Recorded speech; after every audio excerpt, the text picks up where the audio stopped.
If you've been making lasagna without this cheese, you've been doing it wrong.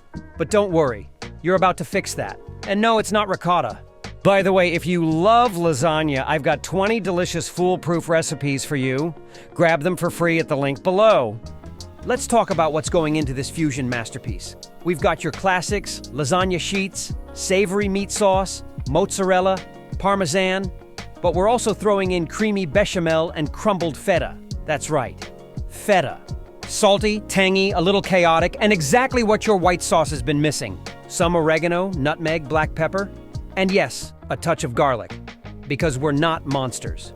We start by making a béchamel, just butter, flour, and milk, whisked together until smooth. Here's where things change.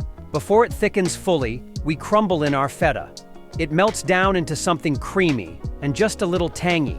Now we layer meat sauce on the bottom, pasta sheets, a generous scoop of our feta bechamel, shredded mozzarella, and repeat.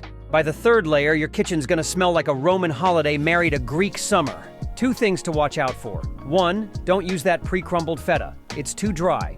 Get the creamy block kind, Greek if you can. Two, let it rest. I know it's hard, but cutting too early turns your lasagna into cheesy soup.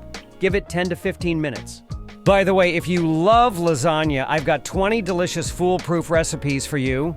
Grab them for free at the link below. Okay, look at this. This is not your average lasagna. The feta is not overpowering, it melts right into the bechamel. It's like Greek mac and cheese met Italian lasagna and had a food baby. Want the full step-by-step recipe? I left out one crucial part on purpose. Don't come for me, it's for your own good. Click the link below for full ingredients, exact bake time, and the secret to getting that feta perfectly creamy.